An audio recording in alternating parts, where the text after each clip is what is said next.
All right, that's all I really need, to be honest. What got you started with music? Um,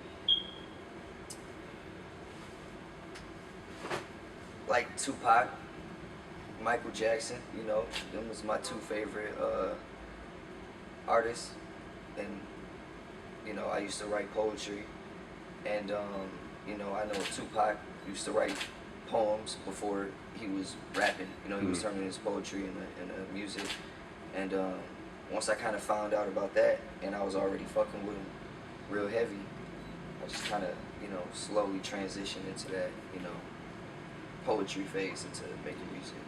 But, and Yeah. you would say those are your top three influencers in music?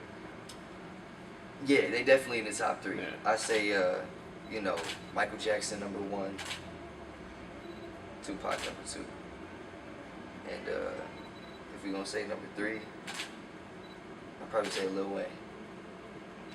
Lil Wayne's a legend. Yeah, there you go. What was the first song you ever made? So I did a remix to "Drop It Like It's Hot" by Snoop Dogg. Yeah. I did a little freestyle to that. I just kind of kept the same little flow, but I just changed the words up a bit, and I did that, and I went to school the next day, and I was doing it, performing it in the lunchroom in front of everybody. It was fucking with it, and I'm like, yeah, all right, felt good. I'm like, this is what I'm gonna keep doing. That's really what happened. That was the first time you knew you wanted to do Yeah, music. yeah. Seeing that reaction and that feeling, because like in school, like bro, I was a lame.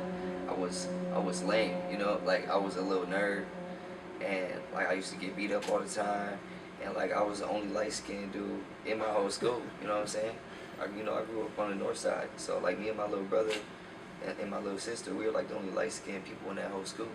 You know what I'm saying? So, I used to get picked on a lot. And so when I finally started rapping, it was like, okay, this is something that I'm good at. I wasn't good at sports, I was too skinny, I was, what I'm saying?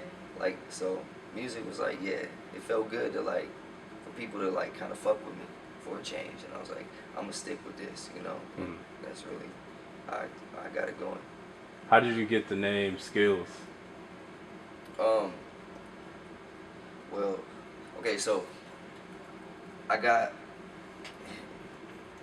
it came from a few different like meanings, but so I used to go by other names cause my real name is Anthony, so I like people used to call me Aunt Jeezy back in the day. So I don't know why I thought it was cool to be DJ Aunt Jeezy. That was my first rap name. I'm not even a DJ, but I don't know. There was some other rapper that was doing it, and I was like, all right, I'm gonna do it like that. But then in school they used to call me Skittles, like Eminem. You know what I'm saying? Yeah. Eminem. They used to call me Skittles. And I was like, I was trying to do what Eminem did. He took the M&Ms and You flipped it. he flipped it. So I was like, how can I flip Skittles? But I couldn't really think of nothing. But Skills is kind of like, I don't know. It's like a shorter version of it. Like it just kind of makes you think of it. Sometimes when I tell people my name, I'm like Skills. They're like Skittles. I'm like no. So like it just kind of go hand in hand. There was that thing in the back of my mind. At the same time, I was like, like I spell my name with the actual dollar sign, KILLZ. So if you read it, it'll translate into money kills. It's the root of all evil, kind of deal. And I fuck with Tupac heavy, and Tupac was on that Illuminati, which is the kill Illuminati. You know what I'm saying? So like I was on kind of like on that. You know what I'm saying? I'm on some Illuminati shit, believe it or not. You know what I'm saying? All the way, and that's just really where that came from. And I took both of them, both of those like little separate ideas, and I combined them into one. And I'm like, all right, it's gonna be Skills. So. So, when did you start? I don't want to say it wrong. Like, don't take it wrong.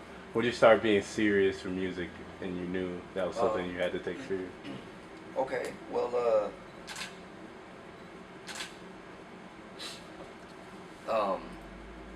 so yeah, I kind of want to say, I see what you're saying though. Yeah, that's a good question, because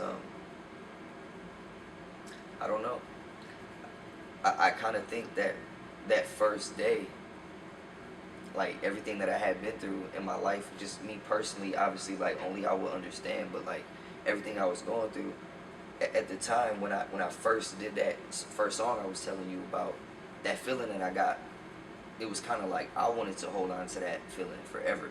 So like I went full in after that first song. Like every day I was writing, and then I was trying to record, and then I got my own studio equipment, and I was like literally recording every day, like every single day. Like I was writing every single day, and then like I got my own camera, and I started shooting my own videos with my homie Cypher Squad, and we were shooting videos every day. Every day I was shooting my own videos with a tripod. I was doing the editing, you know what I'm saying? Like I was, and then I was having my homies hold the camera if I needed some other scenes to, you know, like a moving, you know what I'm saying, with the camera. And bro, I really just from that first day, I ain't gonna lie, bro. It sounds real cliche, but like I knew like this is what I wanted to do, bro. And I took it super serious after that. Like I was in it every day, bro. Every day. I was doing open mics. I was doing talent shows. Just every little thing I could get. And I'm the same way now. Like I'm not on yet. I'm not where I want to be. I'm not even halfway there. But every day, like I'm still taking it just as serious, you know. And then, you know, I got 3 kids, so once I had my first kid, it got even more serious. Second kid, even more serious. Third kid, it's like, you know, wow. And I'm the oldest of 7. I got 3 little brothers and 3 little sisters, and they all depended on me. So you take them 6 people plus my 3 kids and my baby mama, that's 10 people. I got 10 people at all times, every day, depending on me to really kind of make something happen. I don't know what, they don't know what, but I feel like this is what I'm supposed to be doing, and I always felt that way even before all of that. Right. So I know that's a weird answer, but so you, outside of music, your family is the top influences for your music. Yeah, my outside of like artists, outside of other artists. Yeah, I know what you meant. Yeah, definitely my family and just my life experiences in general, my day-to-day life, my past experiences, you know, all of that is top 3 inspirations for my music: the artist, the fam, and the life. What is your creative process when it comes to music? Well, here's the thing. I used to have a process, and then I follow obviously a lot of artists, like guys that are already, you know, in the game or whatever. And I don't remember who said it, but I feel like it was Kanye or Wayne or somebody, like one of the like super hard working ones that we, you know, got that work ethic. And they were saying, you know, once you have a process, a way of, you know, creating music, that's kind of where like it's gonna go downhill eventually. Like it's not really gonna go up. You know what I'm saying? Like your day-to-day inspiration of doing that same process over and over, it's not gonna have the same effect after a while. Basically, is what I got from that.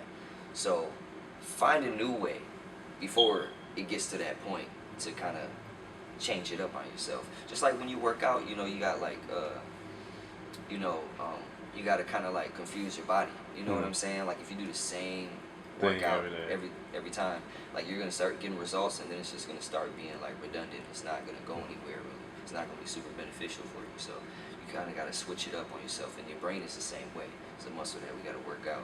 So I feel like I don't really have a process no more. I'm at the point now, and I'm 28, going on 21, by the way. I don't have a process no more. I just, whenever I feel it, and I try to just be authentic and real to that, not force it. And whenever I think I'm forcing it, and it's just been too many minutes of this is just feeling like I have to do it, or you know what I'm saying, like something like that, like a job, or it's not just like, it's not real, it's not authentic, then I stop and I do other stuff. So I don't really have a process, you know. Sorry to bore you with that. There's no juicy secret on how I make my music. You know, it used to be, I went through like, I feel like all the different phases that rappers go through, and then you get to a certain point where you kind of graduated from that. If you actually put in the hours over the years of actually like creating music, where it's like, I just one thing ain't gonna do it anymore. I wish I had just like a way I could just do it like I used to, but I don't want to force it no more. So I don't get as much music done, but I still get a lot done. I still work on it every single day. Just I don't produce as much actual product because I'm not just spitting shit out. I want quality. I want quality shit, so I take my time with everything. I always have a couple of random questions in the middle. What are your top 3 favorite movies? Okay, I like this. My top 3 favorite movies. I'm gonna say The Matrix. Okay, I'm not gonna say it in order because I don't know in order, but The Matrix is in there for one. I'm a super nerd geek, and I like comic books and I like superheroes is my thing. So, you know, it's just a nerdgasm for a movie like Infinity War to happen. Mm-hmm. So I'm gonna say Infinity War is in there, and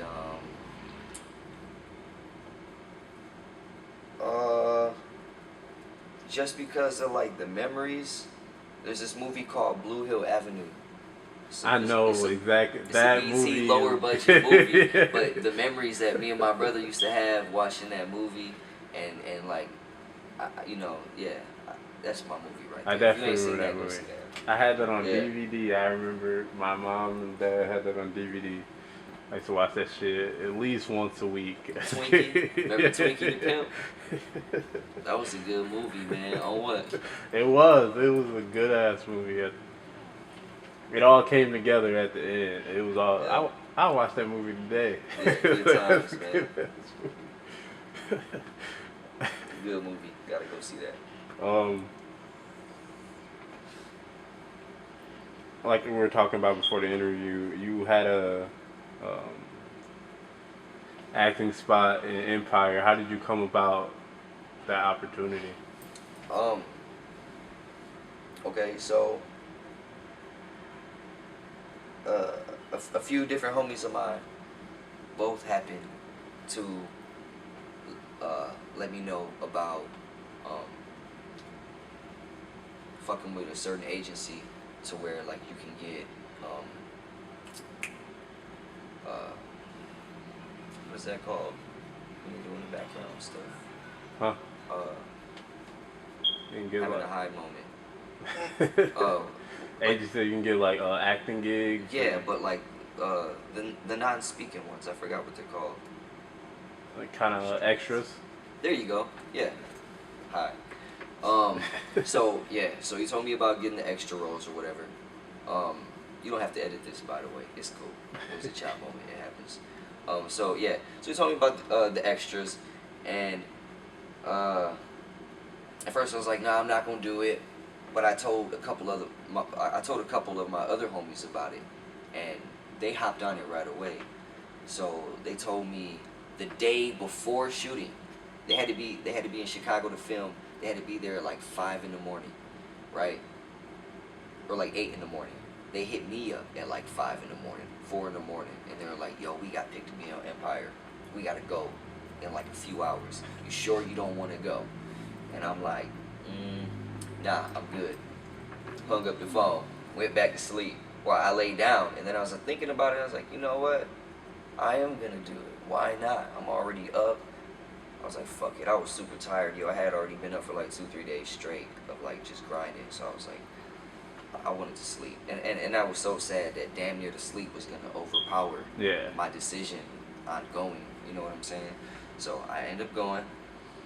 I ended up submitting last minute. Like fuck it, I'm gonna submit just a few hours beforehand. I emailed them, and they got right back to me. And they're like, yeah, you can roll with me too. You know, I told them about the situation. Like, yeah, my guys are going. So yeah, I went. I don't know. It was cool. We did it a couple times as extras, you know, for season 2, and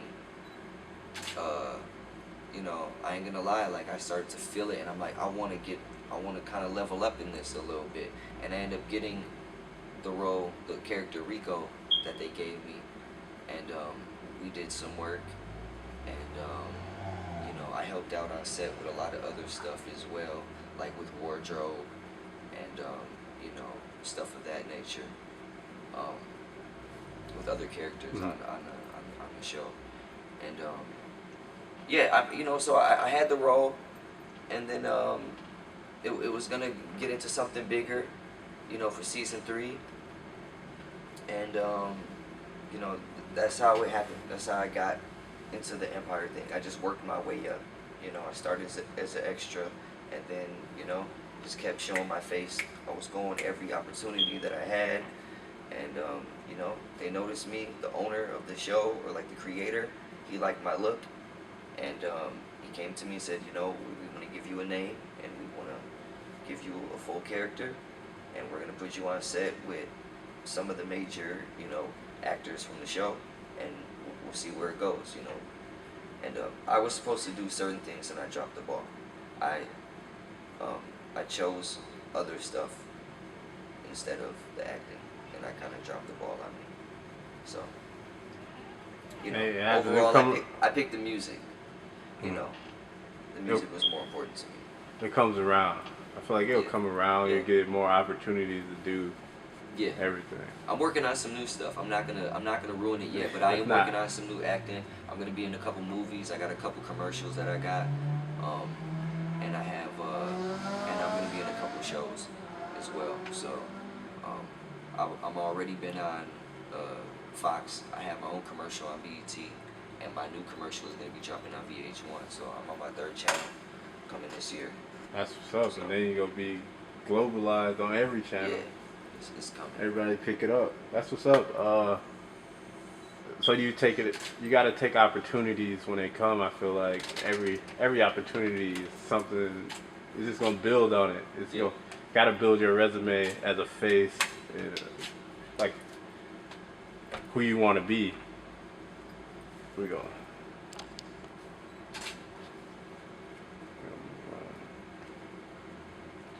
What would you say your main goal is for your music? I want to create.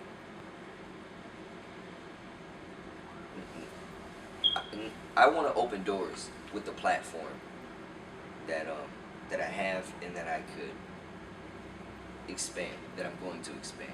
So my main goal, my end game with this music is to use and utilize this platform that I've created through the music to open doors of opportunity for the people around me and for my city, people in general around the world. You know, I don't discriminate against color or where you're from, or, you know, my city is the only place in the world that I care about, because I care about human beings as a whole, everybody equally, and I want to help out as many people as literally possible. And you know, sadly, everything in this world costs money. So, you know, this is the gift that I feel like God gave me to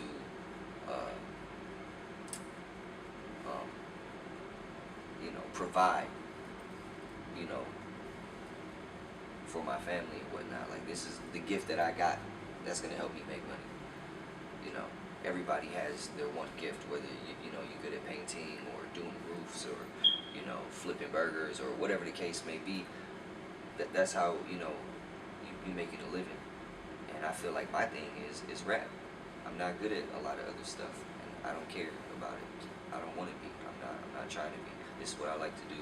This is what I love to do. It's the only thing I want to do. So I feel like I should be getting paid off of it eventually once I put in enough work. Because I always feel like you only have what you deserve and what you earn. I don't feel like I deserve more than what I already have, because I didn't earn it yet. I don't deserve it yet. So when I get to that point, promise, I got you. Milwaukee, I got you. The world, I got you. You know what I'm saying? I don't know if I'll ever be as big as Michael Jackson, but, you know, he helped people around the world. You know, I know that I got, you know, a platform here in my city already. So I know definitely when it's all said and done, no matter how bigger or how big I can get, how much bigger I can get from this point, at this point, if I just had a little bit more money, I could really help out thousands of people. You know what I'm saying? Yeah. So that's what I want to do, man. And I don't know what that all entails, but I know I do want to help out with schools. I want to help put, get more like art programs, in the community, not just in schools, but accessible to people all over, and I don't know. I mean, there's so many ways you can help people, get these homeless people off the street. Make sure they got meals every day. There should be vans driving around every single day of just people that don't even work for nobody, like specifically, like there shouldn't even be a company that's profiting off of this. There should just be us. We should just get together as a community, and we should be out here taking whatever we got to make it happen. The same way we make it happen for our own kids and our own family, we should be making sure that other people out here got something. You know what I'm saying? Making sure that we can try to help get them off drugs. You know what I'm saying? Get them in a little shelter. You know what I'm saying? Let's put some money together. You got all these abandoned buildings and they knocking them all down. We could renovate these spots. You know what I'm saying? And we could shelter people that need it. There's a lot of things we could do, and it don't cost too much. But ain't nobody taking the initiative. So, that's what I'm on. That's what I'm on. So if y'all fuck with that, y'all should get behind me, because that's what I'm pushing. And yeah, man, that's my answer. How would you? Another question I had. How would you describe your music for someone who's never heard it before? I say I make real people music. Really like real rapper music. Like if you a rapper, I feel like you'll fuck with my shit heavy, because I feel like I bring so many different styles that like just a real artist can appreciate it in a certain way that maybe your average listener may not. So I would say, but in general, I like to say that I make real people music, because a lot of times an artist, maybe it's due to their label or just whatever they have in their head, whatever they want to push, and you just got to respect it. But they only push a certain thing. Like this artist may only really kind of like make love songs, or this artist may be like into like battle rappy kind of stuff, or this artist may make like I'm depressed and lonely kind of music, or like whatever the case may be. I mean, there's thousands of different categories, not to label them. I don't want to do that, but I'm an artist where I'm going to talk about everything, and a lot of people say it might be hypocritical, but that's what we are. We're humans. We are hypocrites, and I am a hypocrite, and I'm going to talk about this day that I was mad, and then the next day I was sad, and then the next day I was happy. So you're going to get all these different things from me, and I'm going to talk about my jewelry, and I'm going to talk about my accomplishments, and I'm going to talk about my kids, and I'm going to talk about, I had to slap this one rapper for talking shit, but I don't like to be on that shit. But if you bring the shit to me, then I'm going to give it back to you twice as hard. Like, whatever the case may be, I'm talking about real shit. I'm talking about me. I don't know your life, anybody else's life, but I know my life. And everything that I talk about is everything that I've either done, that I'm doing, or that I'm going to do because I'm manifesting it. Or, it's something that I've seen. I talk about things that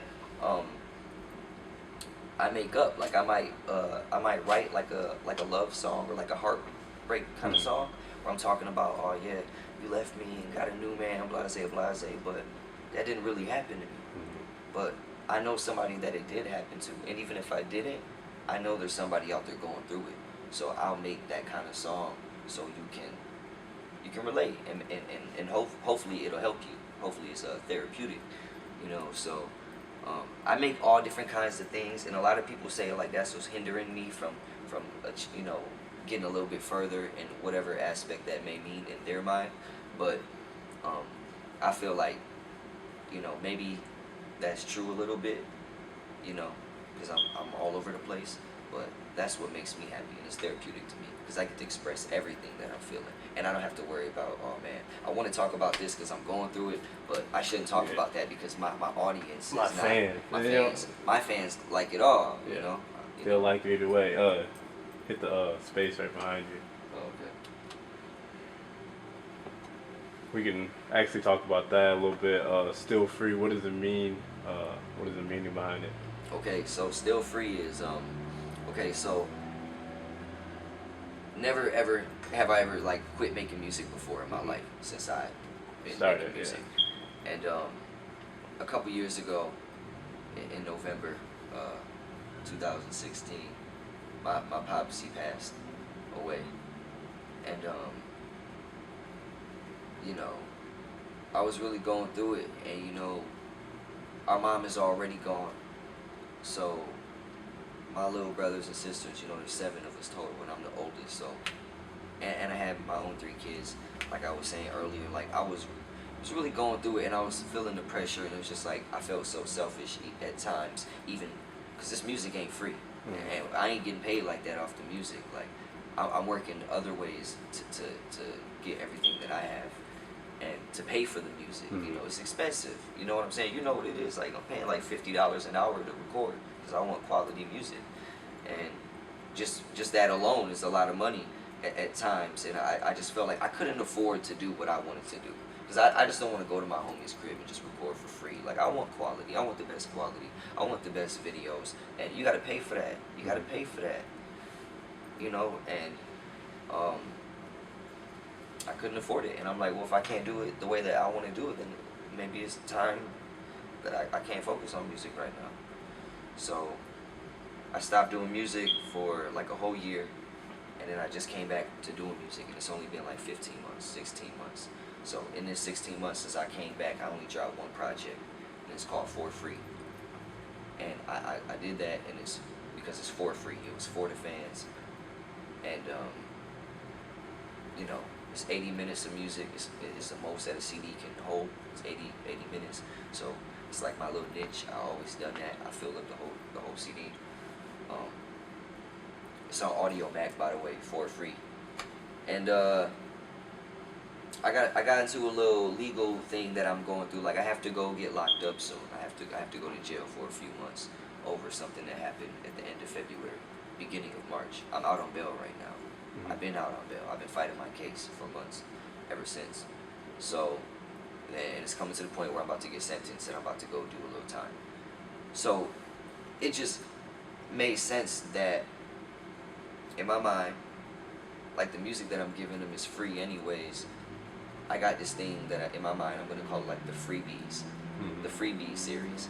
You know, it's gonna get a little fun here. So like, fans that like little shit like this, you know what I'm saying? Like, you know, I'm doing this for y'all. Serious shit, you know what I'm saying?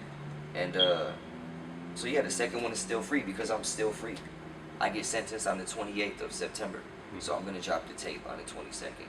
So that way, no matter what, y'all still have the tape. If they take me straight to jail from court when I go on the 28th, at least y'all got the music already been out for like 6 days, and it'll flourish and do its thing while I'm sitting in jail. So still free because the music is still free, and you know what I'm saying. Yeah, and it's still free. It's the thing. So then when I do get out of jail, I'm dropping free now, which is gonna be the 3rd in the series because I'm free now. I'm out of jail. I already have enough music for the 3rd tape. They all 80 minutes long, all of them. And then we're gonna do the 4th one, which is gonna close it out. I'm not gonna reveal that title. I already have it. I have all the artworks already made. I made them myself. Everything is ready, and they're all 80 minutes, and they're all. I coined this term called the mixed tape, not a mixtape, and it comes with a little phrase, my little slogan that I also coined. I'm finna trademark this shit. You dig? It goes more than a mixtape, not just an album, or not just a mixtape, more than an album. That's what it is. Not just a mixtape, more than an album, because it's not an album and it's not a mixtape. It's both. It's mixed, and I'm mixed. I'm black and white. My pops is black. My mom is white. So I'm mixed. So it's a little double entendre going on in there, and they're all over the place. Them double, triple entendres, they're all over the place in this whole little thing. So, yeah. So like how I got it laid out. How I got the layout is, you know, like the first song is like an original song. It's an original beat that I bought. It's an original concept. And then the next one will be like a freestyle off of like an industry beat, like the Kodak Black by Cardi B, or you know what I'm saying, the Bodak Yellow. I call it Kodak Black. Then the next song will be an original. Then the next will be a freestyle. original. I did it like that, like pretty much the whole way through the tape, and they all gonna be like that. And nobody ever really did that before. They either put out one or the other. Yeah. So. Just in a mix of it. That'd be Yeah, dope. and they're all gonna be on Audio Mac exclusively. Nowhere else. They're not gonna be on Spotify because I don't own the other beats to the other songs. I can't put them on there, and I don't want to put the other ones on SoundCloud because everybody on there. I'm doing something different. So Audio Mac, this for you. But I just want to thank you again, dude, for having us in here, letting us come through. I appreciate it. Because we can't, I always says we cannot do this show without artists, and we appreciate the artists that let us interview them. Word, man. I appreciate the whole opportunity, man. This All platform. Right. Giving me a voice, you know. And that's the whole goal, is to give people voices behind their music, so you have something to look at and like see who they really are. Through the music you can get who they really are, but you don't really get the personality of a person. And I want to give a personality to people. And that's, I respect that, man, because you know, as an artist, you're right. Like you want to express yourself, and you know, you want the people to understand what kind of person you are, so they can make a better decision on whether they want to fuck with you or not. And you can't always do that through the music. Yeah. So I appreciate this because we give people a little bit more insight on who I am, and I fuck with that. I appreciate that. Thank you, bro. Appreciate you. Appreciate you guys for tuning in. Oh yeah. Skills. Really blue. Skills. Cypher Squad. You know what it is. Oh yeah. And this is Cypher Squad, by the way. This has been my group since like middle school, high school. You got Cypher Lady X, OP, Blade, which is the Cypher engineer and producer, and then you got Tony K. That's me, Skills. Cypher Squad. It's the logo right here. It's tatted on. Thank you guys for tuning in. Have a good day. Still free, September 22nd.